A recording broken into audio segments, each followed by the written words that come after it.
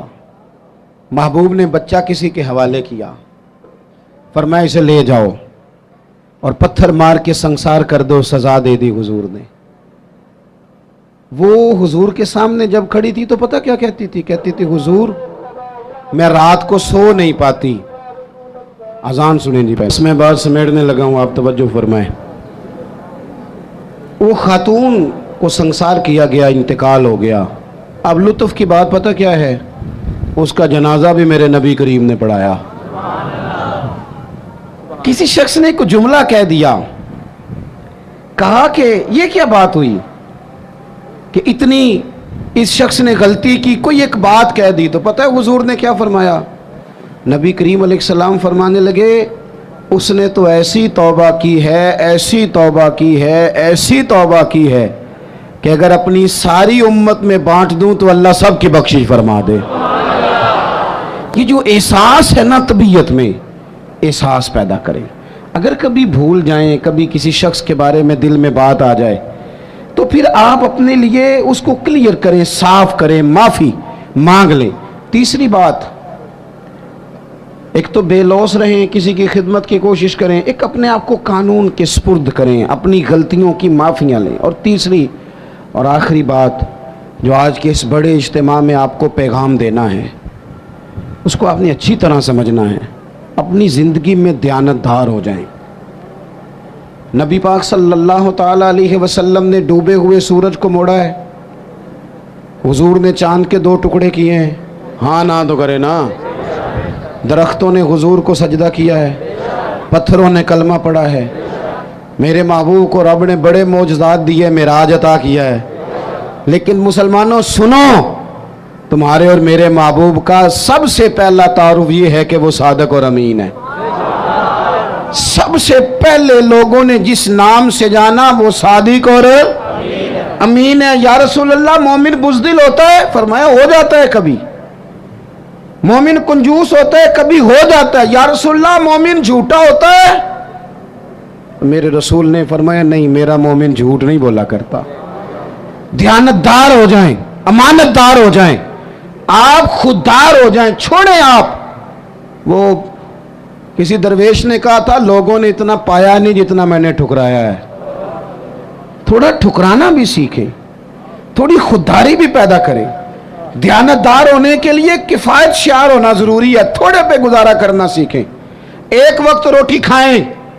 ہم دیہاتی لوگ ہیں، ہمارے بڑے بوڑھوں نے ہمیں سبق پڑھایا ہے کہ گندم سے بڑھولا بھر لو اور مرتبان سے اچار بھر لو، پھر تمہیں کسی جگہ جانے کی ضرورت ہے بالکل نہیں، قطعاً نہیں۔ تھوڑا کھاؤ میرے دوستو، لیکن رزق حلال طیب۔ اگر امانت دار نہیں رہو گے پھر بھکاری بھی بنو گے، پھر ملاوٹیں بھی کرو گے، پھر تو اس طرح کے برے حالات ہوتے ہیں کہ لوگ جانوں سے کھیلتے ہیں، دوائیوں میں بھی ملاوٹیں کرتے ہیں۔ امانت داری حضور کی سب سے پہلی تعریف لوگوں نے کی۔ کبھی بھی زندگی میں کبھی بھی بددیانتی کا مظاہرہ نہ کریں۔ اور دیانتدار کس کے ساتھ ہونا ہے؟ میں اپنے ممبر سے ہو جاؤں اور کونسلر اپنی کرسی سے ہو جائے، ڈاکٹر اپنے آپ سے ہو جائے، طالب علم اپنے علم سے ہو جائے، استاد اپنی ڈیوٹی سے ہو جائے۔ استاد کا احترام بڑا ضروری ہے، پر استاد کو اجازت نہیں کہ کلاسیں کھیل رہی ہوں اور استاد سموسے منگا کے کھا رہے ہوں۔ وہ بھی تو ڈیوٹی کرے نا اپنی ٹائم پہ۔ مزدور کی مزدوری پسینہ خشک ہونے سے پہلے دینی ہے، پر مزدور کو اجازت نہیں کہ وہ روٹی کھانے جائے تو گھنٹہ وہیں بیٹھا رہے، وہ 10 منٹ کونے میں بیٹھ کے چائے پینے جائے اور 20 منٹ وہ سگریٹ بھی پیتا رہے۔ آپ اپنے کام سے دیانتدار ہو جائیں، اپنا کام سونا کر کے کرنا شروع کریں، اس میں نفاست لائیں۔ مجھے بتائیں، اگر کپڑا بنانے والا صحیح بنائے، باقی کے کام نہ دیکھے، اپنا دیکھے، بنانے والا صحیح بنائے اور سینے والا وہ صرف بیٹے بیٹھ جاؤ، وہ پتر بیٹھ جاؤ، نیچے بیٹھو. سینے والا صحیح سیے، بنانے والا صحیح بنائے تو ساری دنیا کو صحیح کپڑے ملنے لگ جائیں گے نا. اگر دوائی بنانے والا وہ کوئی اور کام نہ کرے، دوائی صحیح بنائے تو یہ کام سارا مسئلہ لوگوں کا حل ہوگا کہ نہیں ہوگا؟ ہم نہ دوسروں کے کاموں پہ نظر رکھتے ہیں، فلانا ٹھیک نہیں چل رہا، اسے چھوڑیں. آپ ٹھیک چل رہے ہیں، چھوڑیں اسے. آپ ٹھیک ہیں، آپ صحیح چل رہے ہیں، آپ کے معاملات بہتر ہیں. میں آپ کو ذاتی طور پہ بتاتا ہوں، میرے قریب والے دوست جانتے ہیں، کبھی زندگی میں کوئی کام خراب ہو جائے، کوئی پلان کیا تھا اس میں کوئی کمزوری رہ جائے تو میں کہتا ہوں پہلے مجھے اپنی غلطیاں ڈھونڈ لینے دو. میں نے کہاں کہاں سستی کی، مجھ سے کہاں کہاں غفلت ہوئی، کہاں کہاں میں نے توجہ نہیں کی. تھوڑا سا نا حضرت موسیٰ علیہ السلام کو حکم ہوا اللہ کی طرف سے کہ بستی میں جو سب سے نیک بندہ اسے ڈھونڈ کے لائے. اب جسے حضرت موسیٰ نیک کہیں گے وہ کتنا کو نیک ہوگا.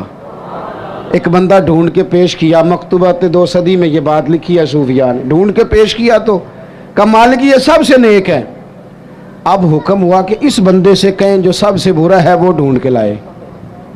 میری اور آپ کی ڈیوٹی لگتی نا برا بندہ ڈھونڈنے کی، تو ہم نے خود ہی نیک بچنا تھا، باقی سارے کرپٹ نکل آنے تھے. اس سے کو برا بندہ ڈھونڈے. اب اس سے کہا جناب آپ ڈھونڈ کے لائیں، ہاتھ باندھ دیے. کہا حضور میرے سے یہ کام تو ہو ہی نہیں سکتا، میں نہیں کر سکتا. کہا آپ نہیں کرنا ہے، حضرت موسیٰ حکم دیتے ہیں. وہ نیک آدمی نے کہا پھر مجھے 3 دن کی مہلت دیں. 3 دنوں کی مہلت ملی. 3 دنوں کے بعد مقررہ وقت پر بندہ ڈھونڈ کے لانا تھا جو سب سے بد ہے معاذ اللہ. کس کو ڈھونڈ کے لائے؟ اپنے گلے میں رسی ڈالی، اپنے گلے روتے تڑپتے لا کے رسی حضرت کلیم کے دست مبارک میں دے کے کہا حضور کچھ لوگوں کے گناہ میں نے دیکھے تھے، شک تھا کہ انہوں نے کیے ہوں گے، پر وہ میرا شک تھا. لوگوں کی غلطیوں کا صرف شک تھا، پر جو میری ہیں وہ تو پکی ہیں، لہٰذا مجھ سے کوئی نہیں برا. رب کریم نے فرمایا میرے کلیم اسے بتاؤ کہ تیرا جو رب کی بارگاہ میں مقام بنا ہے وہ اسی عاجزی کی برکت سے تو بنا ہے. ہم نے نا دیانتداری کا مظاہرہ، جھوٹ جس قوم سے نکل گیا وہ قوم بن گئی. جھوٹ پتہ کیا نقصان کرتا ہے؟ اعتماد ختم کرتا ہے. بندہ بڑا قابل ہو لیکن جھوٹا ہو تو اس کا اعتماد. تو یہ 3 باتیں عرض کی ہیں. میرا خیال ہے کہ جب میں یہاں سے لوٹوں گا تو کچھ خیرات مجھے ضرور ملے گی، اس کی کچھ نہ کچھ ذہنوں میں اس کا اثر ضرور ہوگا. ایک تو بے لوث زندگی گزارے، کسی کی خدمت کی کوشش کریں. اور جوانوں خدمت کے لیے پیسے شرط نہیں، خدمت کے لیے تو آپ 2 بول تسلی کے بول دیں تو وہ بھی بڑی خدمت ہے. دوسری گزارش آپ سے یہ کی ہے کہ اپنے آپ کو قانون سے کبھی بالا نہ کریں. غلطیاں ہو جائیں تو یہی معافیاں مانگیں، ورنہ تو پھر ایک دربار لگنا ہی ہے قیامت میں. اور تیسری گزارش آپ کی خدمت میں یہ ہے زندگی دیانتداروں جیسی گزاریں. بددیانت لوگ جو ہوتے ہیں وہ اپنے ضمیر کے قیدی بن جاتے ہیں، وہ خود اپنے مجرم ہو جاتے ہیں. اس طرح کا اپنی زندگی میں ماحول لائیں. اللہ تعالی ہمارے لیے رحمت والے فیصلے کرے.